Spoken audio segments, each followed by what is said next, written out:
இந்த மண்ணுக்கென்று தொடங்கப்பட்ட கட்சிகள் உனக்காக நின்று இருக்கிறதா? உன்னை சுதந்திரமா இந்த கூட்டத்தையாவது நடத்த விட்டு இருக்கிறதா? இத்தனை நாள் இல்லாத இன்னைக்கு போய் மாநகராட்சி நடத்துகிற பொருட்காட்சியில் கலை பண்பாட்டு நிகழ்ச்சின்னு ஆட்டம் போட வேண்டிய அவசியம் என்ன வருது? தனியார் முதலாளி நடத்துகிற நிகழ்ச்சி பணம் வாங்கி கொண்டுதான் உள்ளே அனுப்புவான். இன்னைக்கு மட்டும் கட்டணம் இலவசம் என்று அறிவிக்க வேண்டிய அவசியம் ஏன் வருகிறது? ஏன் வருது? முன்னாடி நிற்பவன் பிரபாகரன் மகன் என்பதால் வருது.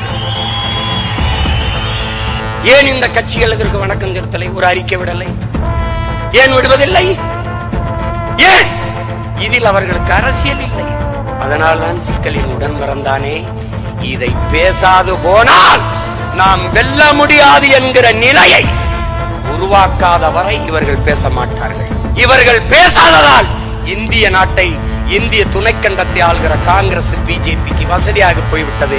வாயை திறக்க மாட்டார்கள். இப்போது தெரிகிறதா ஏன் நாம் வென்றாக வேண்டும் என்கிற தேவை?